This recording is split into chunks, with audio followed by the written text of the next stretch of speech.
Salam untuk kita semua. Saya percaya kita ada di dalam perlindungan dan berkat-berkat Tuhan. Hari ini kita mau merenungkan kebenaran firman Tuhan. Di dalam Mazmur 16 ayat yang ke-11 dikatakan, Engkau memberitahukan kepadaku jalan kehidupan, di hadapanmu ada sukacita berlimpah-limpah, di tangan kananmu ada nikmat senantiasa. Jika ada pertanyaan, kapan saudara merasakan sukacita? Atau saya bertanya kepada saudara-saudari yang mendengarkan pesan singkat ini, kapan kita merasakan sukacita? Mungkin ada yang menjawab pas tanggal muda, ya, sehabis gajian gitu ya.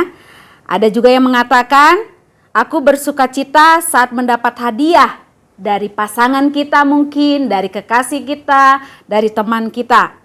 Mungkin juga ada yang berkata, aku bersukacita karena kenaikan pangkat, ya. Atau ada yang bersukacita karena hal-hal materi, aku banyak uang nih, aku punya uang dan sebagainya. Secara umum orang menganggap sukacita berkaitan dengan hal-hal materi, ya, baik itu uang, kekayaan, ya, atau situasi yang mendukung. Sedang pesta nih, aku bersukacita nih sedang pesta, atau aku lagi ada berkat, aku bersukacita dan sebagainya. Sukacita yang didasarkan atas hal-hal demikian tidak akan bertahan lama. Namun ketika yang dialami sangat bertolak belakang, masihkah ada sukacita di dalam setiap kehidupan kita? Makanya di sini ya Rasul Paulus menulis surat kepada jemaat di Filipi, dikatakan di dalam Filipi 4 ayat yang keempat dikatakan, bersukacitalah senantiasa dalam Tuhan, sekali lagi kukatakan bersukacitalah. Jadi bersukacita merupakan kata yang paling banyak ditulis dalam surat Filipi, padahal sewaktu menulis surat Rasul Paulus sedang dalam keadaan tidak baik-baik saja atau dalam keadaan sedang di penjara.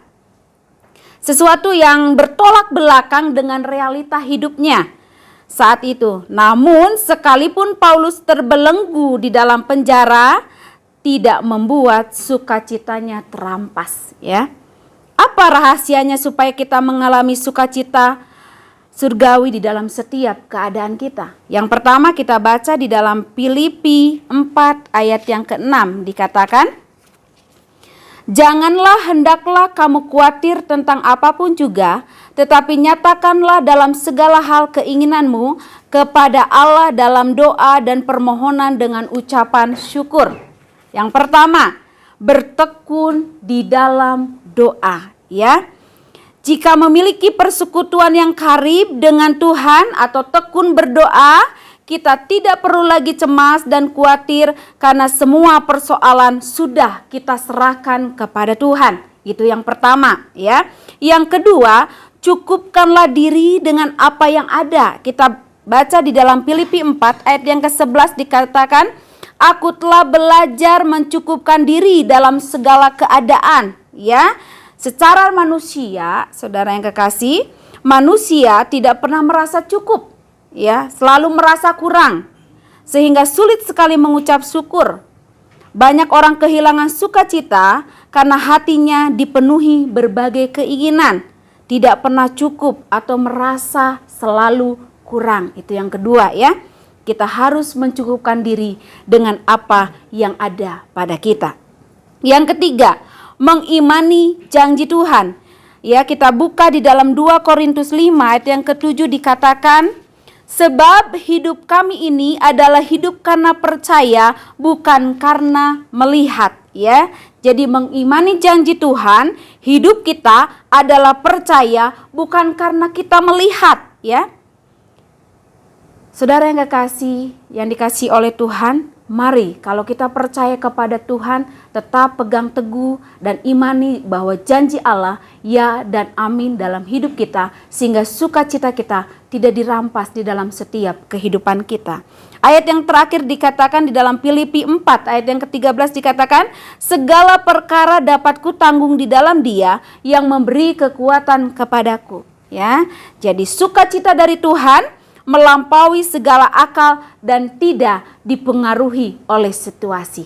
Tuhan Yesus memberkati.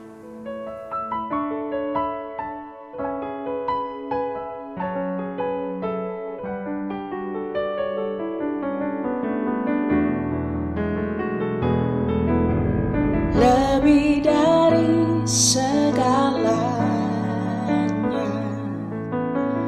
ku berharap padamu. Lebih dari para penjaga, mengharap fajar pagi. Begitu rindu hatiku berada dekatmu. Alangkah dalam kasih-Mu memenuhi hidupku.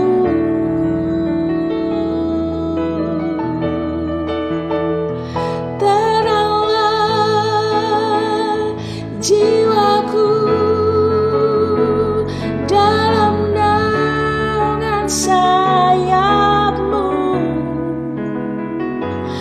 menembus awan kelabu, pandang kemuliaan-Mu. Selalu ku rindu lekat dalam kasih-Mu, mengikuti rencana-Mu. Yesus Tuhan Rajaku.